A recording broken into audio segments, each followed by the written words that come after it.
자, 오늘 본문 7장 1절 말씀을 다시 한번 같이 읽어보시겠습니다. 고린도후서 7장 1절 말씀 같이 읽으십니다. 그런즉 사랑하는 자들아, 이 약속을 가진 우리는 하나님을 두려워하는 가운데서 거룩함을 온전히 이루어 육과 아멘. 바울은요, 1절, 지금 읽으신 1절 첫 구절을 그런즉이라는 단어로 시작합니다. 그런즉 사랑하는 자들아, 이 약속을 가진 우리는, 여기 약속이라는 단어는요, 우리말 성경에는 단수로 나와 있습니다만 헬라어 성경 원문에 보면 복수로 약속들이라고 되어 있습니다. 그러니까 바울은 그런즉이니까요, 앞에서 하나님의 약속들을 이야기하고 나서 그 약속들을 근거로 그 이하 다음 부분에 이렇게 하자고 가르치고 있는 것입니다. 우선 사도 바울은 거룩한 삶을 살아야 한다고 가르치고 있습니다. 따라서 하실까요? 거룩한 삶을 살자. 거룩한 삶을 살자. 다시 한번 1절을 보세요. 그런즉 사랑하는 자들아, 이 약속들을 가진 우리는 하나님을 어떻게 해야 된다고요? 두려워하는 가운데에서 거룩함을 어떻게 이루자고요? 온전히 이루자.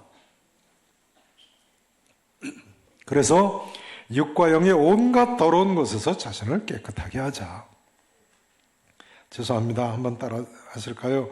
거룩함을 온전히 이루어 육과 영의 온갖 더러운 것에서 자신을 깨끗하게 하자.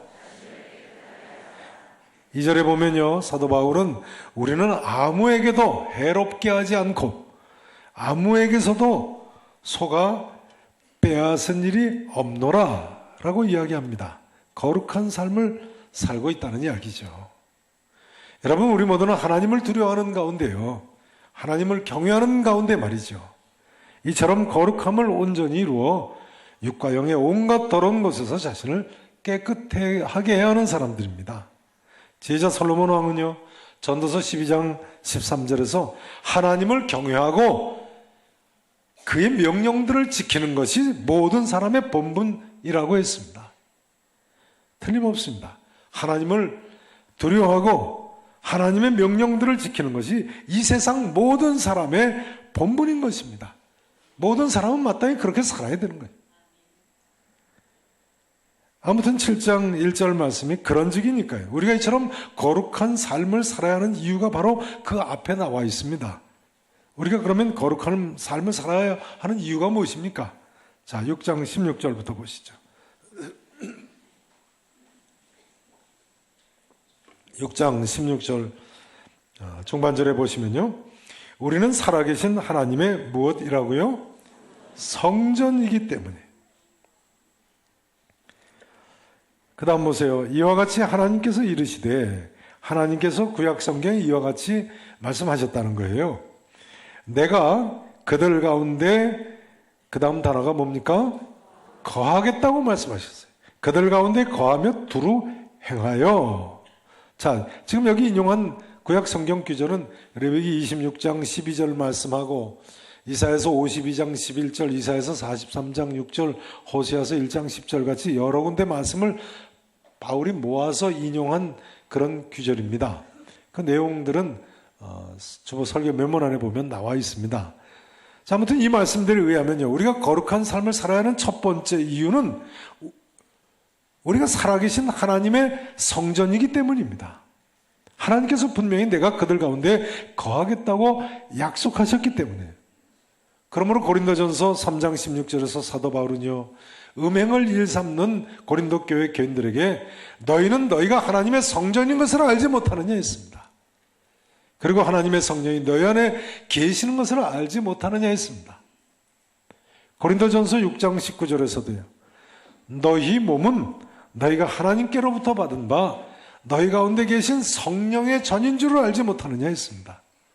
여기 성전, 성령의 전 할 때 성전이라는 단어는 헬라어로 나오스라고 해서 성전 중에서도 지성소를 가리키는 단어입니다. 하나님께서는 분명히 출애굽기 25장 8절 같은 말씀을 보면요, 이스라엘 백성들에게 성막을 지으라고 하시면서 성막 중에서도 거룩한 장소인 성소, 그 중에서도 또 더 거룩한 장소인 지성소에 대해서 내가 그들 중에 거할 성소라고 말씀하셨습니다. 신약의 성도들은 이를테면 하나님께서 구약시대에 이 지성소에 함께 거하셨던 것처럼 우리와 함께 하시는 줄로 믿어야 하는 사람들입니다. 믿으십니까? 황송한 사실입니다만 사실은 사실입니다. 거룩하신 하나님이 구약시대의 지성소에 함께 하셨던 것처럼 우리 가운데 거하세요. 그러니 우리가 지극히 거룩하신 하나님이 나와 함께 하심을 믿고 거룩한 삶을 쫓아서 살아야지요. 우리가 거룩한 삶을 살아야 하는 두 번째 이유는요, 하나님이 우리 왕이시고 우리는 하나님의 백성들이기 때문에 그렇습니다. 16절 말씀을 보세요. 16절 하반절에 보시면요, 내가 그들 가운데 거하며 두루 행하여 나는 그들의 하나님이 되고 그들은 나의 누가 되리라고요? 백성이 되리라고요. 백성. 우리는 하나님 나라의 백성들이 됐습니다. 하나님은 우리의 왕이십니다. 이를테면 그러니 우리가 하나님 나라의 충신들이 돼야 되는 것입니다. 그래서 왕이신 하나님께 충성을 다 바쳐야죠. 그럼 우리가 왕이신 하나님께 어떻게 충성을 바칠 수 있는 것입니까? 하나님께 충성을 바치는 방법은요, 무엇보다도 우리가 거룩한 삶을 삶으로 충성을 바칠 수 있는 것입니다. 하나님은 거룩하신 왕이시니까요. 그러니 또한 동시에 우리가 거룩한 삶을 살지 않는다면 하나님 나라의 불충한 죄인들이 되니까요. 왕이신 하나님을 두려워할 수밖에 더 있겠습니까? 그래서 하는 말입니다. 우리는 하나님을 두려워하는 가운데서 거룩함을 온전히 이루어야 되겠다. 육과 영의 온갖 더러운 것에서 자신을 깨끗하게 하자. 우리가 거룩한 삶을 살아야 하는 세 번째 이유는요, 하나님이 우리의 아버지시고 우리는 자녀들이기 때문에 그렇습니다. 여러분, 나는 하나님의 아들, 딸이라고 믿으시죠? 이 또한 틀림없는 사실입니다. 그러므로 사도 요한도 영접하는 자 곧 그의 이름을 믿는 자들에게는 하나님의 자녀가 되는 권세를 주셨느니라 했습니다. 같은 내용을 사도 바울은요, 로마서 8장에서 이렇게 가르쳤습니다. 하나님 우리 아빠, 아버지라고 부를 수 있게 됐다. 하나님 우리 아빠, 아버지라고 부를 수 있게 됐어요. 여러분, 하나님 우리 이처럼 아버지십니다. 아버지 같은 분이 아니라 우리 아버지이세요. 하나님 우리 왕이시며 동시에 우리는 왕이신 하나님의 아들과 딸들이 됐어요. 그러니 우리가 세상이 어떻게 변하든 간에 하나님 나라의 왕자와 공주로 자긍심을 가지고 거룩한 삶을 살아야죠. 세상 온갖 죄악에 더럽혀지면 되겠습니까? 인간이 약해서요, 혹시 죄에 빠진다고 할지라도 즉시 깨닫고 회개하고 죄사함받고 돌이킴으로 다시 거룩한 삶을 살아야 되는 것이죠. 참, 인간이 얼마나 쉽게 죄를 짓고 부패하는지요. 다윗이나 솔로몬을 보세요. 얼마나 쉽게 죄에 빠집니까? 요즘은 동성애까지도 성적 취향이라고 합니다만, 동성애가 성적 취향인가요? 동성애는 죄입니다. 거룩한 삶이 아닙니다. 회개하고 돌이켜야죠. 동성애가 성적 취향이라고 하면요, 일부 다쳐도 성적 취향입니까? 일부 다쳐도 성적 취향이라서 봐줘야 되는 건가요? 레위기 18장이나 레위기 20장에 애굽 사람들과 가나안 7 족속들이 범했다는 짐승과 성관계를 갖는 수간도 성적 취향입니까? 요즘 서양 사람 중에 수간을 하는 사람이 있다는데 그것도 성적 취향이라고 받아들여야 됩니까? 근친 상간도 성적 취향입니까? 노출증도 성적 취향입니까? 그건 아니지요. 오히려 다윗처럼 속히 회개하고 돌이켜야죠. 진화론을 믿는 사람들이 인간과 가장 가까운 유인원이라고 하는 침팬지 중에도요, 인간하고 그 침팬지 중에도 가장 가까운 종류가 아프리카 콩고에 있는 보노보 침팬지라는 침팬지인데요, 그 보노보 침팬지도 근친상간을 하지 않는다는 거예요. 물론 동성애도 안 하겠죠. 원숭이가 동성애 하겠어요? 하겠어요? 안 하겠어요?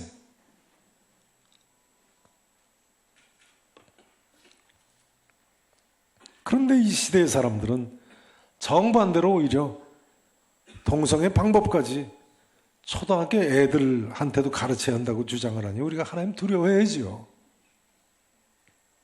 지난주에 친구인 초등학교, 중학교 이사장을 만났는데요, 글쎄 요즘은 우리나라 학교에서 동성애 방법을 가르친다는 거예요.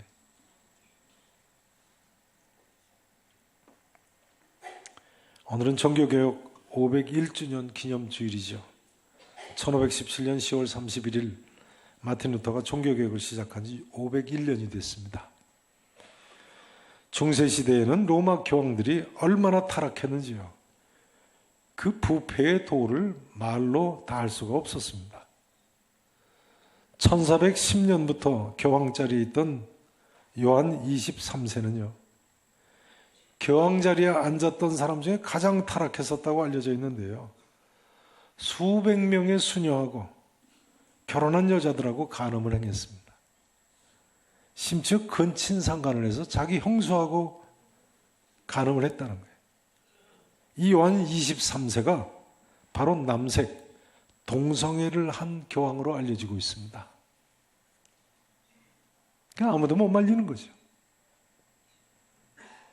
1484년부터 교황의 자리에 있던 인노센트 8세는요, 아내가 얼마나 많았는지 자녀가 16명이나 됐다고 그래요. 결혼도 하면 안 되는 교황이 그러면 됩니까?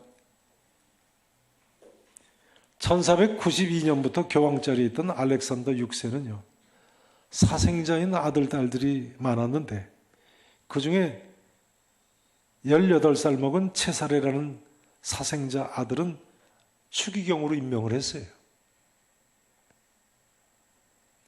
1534년부터 교황 자리에 있던 바오로 3세는요, 자기 사생자 아들 중에 두 형제 알렉산드로와 기도라는 두 아들을 14살 때, 또 하나들은 16살 때 추기경으로 임명을 했어요. 그런 종교개혁자들이 천주교개혁을 부르실 수밖에 없었던 겁니다. 한번 따라서 하시죠. 육과 영의 온갖 더러운 것에서 자신을 깨끗하게 하자. 육과 영의 온갖 더러운 것에서 자신을 깨끗하게 하자. 사랑하시는 성도 여러분, 사도 바울이 데살로니가전서 5장 23절에서 축복하고 있는 대로요, 평강의 하나님께서 친히 우리를 온전히 거룩하게 하시고 우리의 온 영과 혼과 몸이 우리 주 예수 그리스도께서 강림하실 때까지 흠없게 보존되기를 진심으로 축원하겠습니다. 이제 2절 말씀을 보시겠습니다. 7장 2절 말씀 다 같이 함께 읽으십니다. 마음으로 우리를 영접하라. 우리는 아무에게도 불을 행하지 않고 아무에게도 해롭게 하지 않고 아무에게도 속여 빼앗은 일이 없노라. 아멘. 바울이요, 마음으로 우리를 영접하라 합니다. 고린도 교회 교인들에게 하는 말이죠. 마음으로부터 우리를 어떻게 하라고요? 영접해라. 그런데 이 말씀의 배경은요, 오늘 본문 앞에 있는 6장 11절 이하의 말씀이 그 배경입니다. 한번 보시죠. 6장 11절에서 13절입니다. 보세요. 제가 봉독드립니다. 고린도인들이여, 너희를 향하여 우리의 입이 열리고 우리의 마음이 어떻게 됐어요? 마음이 넓어졌다는 거예요. 너희가 우리 안에서 좁아진 것이 아니라 오직 너희 심정에서 좁아진 것이니라. 내가 그러므로 자녀에게 말하듯 하노니 보답하는 것으로, 보답하는, 우리가 마음을 넓혔으니까 보답하는 양으로 말이죠. 너희도 어떻게 하라고요? 마음을 넓히라 하면서 하는 말입니다. 마음으로 우리를 영접하시오. 아마도 오늘 본문에 의하면요, 사도 바울 일행을 고린도 교회 내의 사람들 중에 불의하다고 비난하고 해롭게 하는 사람들이라고 비난하고 속여 빼앗는다고 비난하는 사람들이 있었던 것 같습니다. 틀림없습니다. 왜 그러냐면 사도 바울이 북부 그리스 마게도냐 교인들에게 뿐만 아니라 남부 그리스 아가야 지역에 있는 이 고린도 교회 교인들에게까지 기근이 든 예루살렘 교회를 우리가 도와야 된다고 하면서 무려 1년 동안이나 매주일 구제헌금을 하게 했거든요. 겨울 때마다 예루살렘 교회 도와야 된다고, 예루살렘 사람들을 도와야 된다고 매주일 헌금을 하게 해서 1년치를 쌓아놨어요. 그래서 이제 이 구제헌금이 거액이 됐습니다. 거액의 연보가 됐어요. 고린도후서 8장 20절에 보면 거액의 연보가 됐다고 나와 있어요. 그 구절 한번 보시죠. 8장 20절 보세요.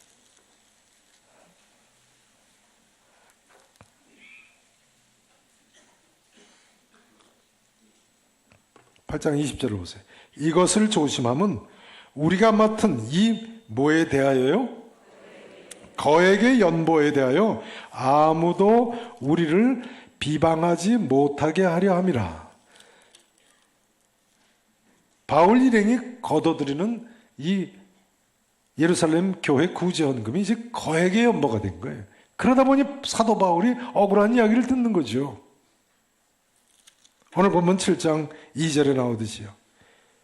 불의를 행한다, 뭐 해롭게 하는 사람들이다, 뭐 속여 빼앗는 사람들이다, 온갖 억울한 이 이야기를 듣는 거예요.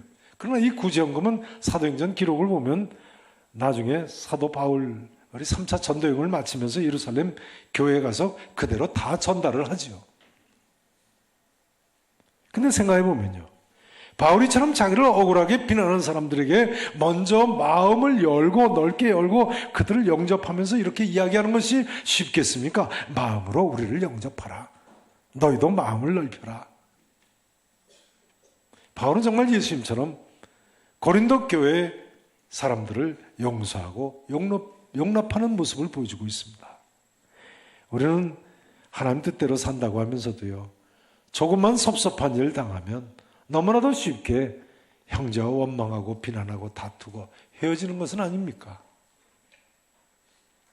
불을 행한다고 비난하고 해롭게 한다고 비난하고 속여 뺏는다고 비난하는 사람들, 자기가 먼저 용서하고 용납하고 그런 사람들에게 내가 마음을 넓혔으니까 너희도 넓히고 마음으로부터 나를 영접하라고 점잖게 권면하는 사도 바울의 모습을 우리가 봐야 되겠습니다. 그러니까 바울은요, 한마디로 모든 사람을 어떤 사람이라고 할지라도 진정으로 용서할 줄 아는 그런 인물이었던 것입니다. 고린도후서 2장 6절을 한번 보세요. 고린도후서 2장 6절 말씀. 바울이 얼마나 용서의 모습을 보이는지요. 2장 6절 보세요. 이러한 사람은 고린도 교인 중에 이렇게 말썽 부리는 사람 말이죠. 이러한 사람은 많은 사람에게서 뭐 받는 것이 마땅해요? 벌 받는 것이 마땅하도다. 그런즉 너희는 차라리 그를 뭐 하라고요? 아니, 벌 받는 것이 마땅하면 벌 줘야 되는 거 아니에요? 그런데 차라리 뭐 하라고요?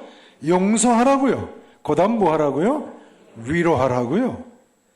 위로할 것이니 왜요? 그가 너무 많은 근심에 잠길까 두려워하노라. 자, 부모의 심정 아닙니까? 자, 그다음 보세요. 그러므로 너희를 권하노니 뭘 그들에게 나타내라고요? 사랑을 그들에게 나타내라. 너희가 범사에 순종하는지, 내 말대로 용서하고 사랑하는지, 이런 의미예요. 범사에 순종해서 그처럼 용서하고 사랑하는지 그 증거를 알고자 하여 내가 이것을 너에게 이 편지를 썼노라. 10절 말씀 같이 읽으시죠. 시작. 너희가 무슨 일에든지 누구를 용서하면 나도 그리하고 내가 만일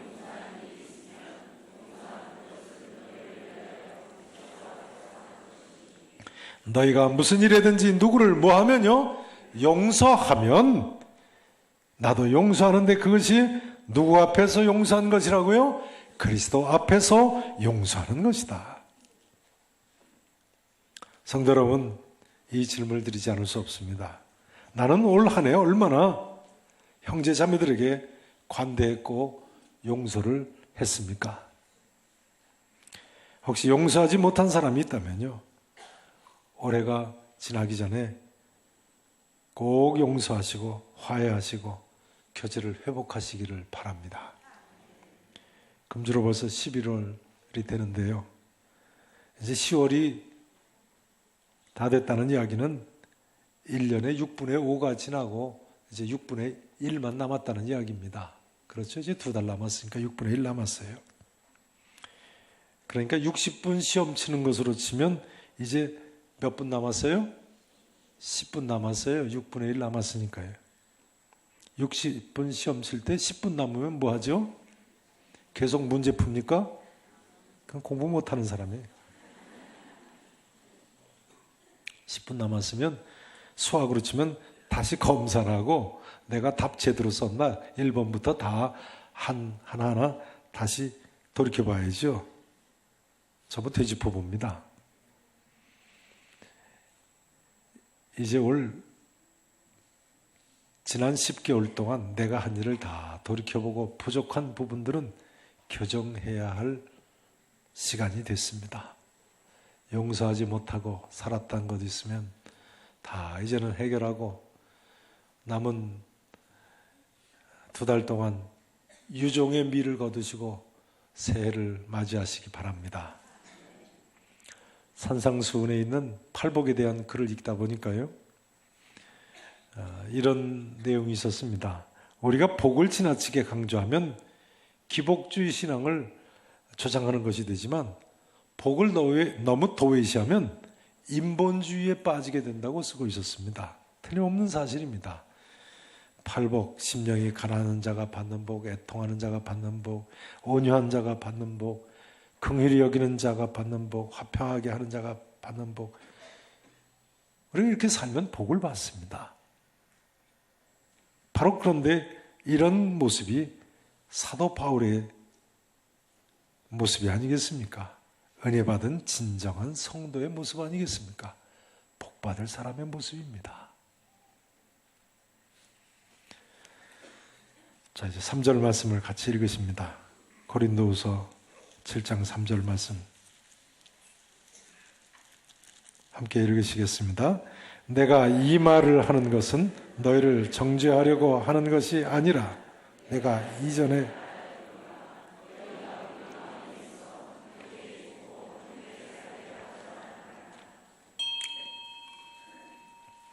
사도 바울은요, 심지어 너희가 우리 마음에 있어 함께 어떻게 하고자 함이라고요? 함께 죽고 함께 살게 하고자 함이라 라고 이야기합니다. 바울은요, 용서할 뿐만 아니라 함께 죽고 함께 살고자 하기까지 하는 사람이에요. 이것은 사도 바울의 사랑의 모습이라고 할 수 있습니다. 용서의 단계보다도 한 단계 더 윗단계죠. 가을이 되면서 사랑이라는 단어를 다시 떠올리지 않을 수 없습니다. 기독교 시인 고 김현승 시인의 시 가을에는 기도하게 하소서 하는 시를 아실 겁니다. 그 가을에는 기도하게 하소서의 둘째 연이 가을에는 사랑하게 하소서로 시작되는 것을 아시죠? 가을에는 사랑하게 하소서. 여러분, 올가을에 기도도 많이 하시고 사랑도 많이 하시기 바랍니다. 물론 김현승 시인은 가을에는 사랑하게 하소서 하면서 오직 한 사람을 사랑하게 해달라고 했습니다만 사랑이란 이런 것이죠. 언젠가 한번 이런 글을 읽은 기억이 있습니다. 하나님께서는요, 마치 온 세상에 나 하나만 존재하는 것처럼 나를 사랑하신다. 틀림없는 이야기 같습니다. 우리 하나님 이런 사랑의 하나님이십니다. 마치 온 세상에 나 하나만 존재하는 것 같이 나를 사랑하시는 하나님. 여러분 이렇게 믿으시죠? 너희가 우리 마음에 있어 함께 죽고 함께 살고자 하려 함이라. 이것이 바로 부모와 같은 사랑 아니겠습니까? 부모는 자식을 이 정도로 사랑하지요. 데살로니가 전서 2장 7절 말씀을 한번 보세요. 데살로니가 전서 2장 7절. 신약성경 329페이지 말씀. 데살로니가 전서 2장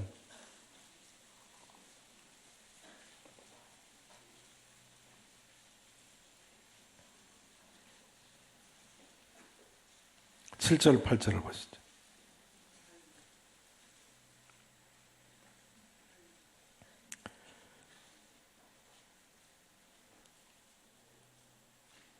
바울의 사랑의 모습입니다. 보세요. 2장 7절부터. 우리는 그리스도의 사도로서 마땅히 뭘 주장할 수 있어요? 사도의 권위를 주장할 수 있어요. 그러나 도리어 너희 가운데서 유순한 자가 되어 유모가 누구를 기른 것 같이요? 자기 자녀를 기른 것 같이, 어머니가 자기 자녀를 기른 것 같이 하였으니 우리가 이같이 너희를 사모하여 사랑하여요. 하나님의 복음뿐 아니라 우리의 뭐까지도 너에게 주기를 기뻐한다고요? 목숨까지도 너에게 주기를 기뻐하면 너희가 우리의 무슨 자가 된다고요? 사랑하는 자 됨이니라. 바울은 이처럼 사랑하되 함께 죽고 함께 살고자 할 정도로, 그 정도로 사랑하는 모습을 보여주고 있어요. 성도 여러분, 올 한 해 어느 누구를 이처럼 사랑하며 사셨습니까? 이제 말씀 증거를 마치기를 원합니다. 다 같이 한번 따라서 하실까요? 죄송합니다. 따라서 하십니다. 거룩한 삶을 살자. 용서하자. 사랑하자. 거룩한 삶을 살자. 용서하자. 사랑하자. 세 가지 다 쉽지 않은 이야기들이죠. 그러나 우리가 반드시 이렇게 살아야만 하는 것입니다. 왜 그렇습니까? 왜냐하면요, 하나님께서 우리에게 이 세 가지를 약속하셨고 분명히 그처럼 이루셨기 때문에 그렇습니다. 첫째는 우리가 살아계신 하나님의 성전이 되었습니다. 두 번째는 하나님 우리의 왕이 되셨고 우리는 하나님의 백성들이 되었습니다. 세 번째는 하나님께서 우리 아버지가 되셨고 우리는 하나님의 아들, 딸들이 되었기 때문에 그렇습니다. 바라기는 2018년 한 해가 또 지나가기 전에요, 이처럼 거룩한 삶을 회복하시고 용서하시며 사랑하시며 하나님을 기쁘시게 해드리는 성도, 가정, 교회가 될 수 있기를 우리 구주 예수 그리스도 이름으로 간절히 축원하겠습니다.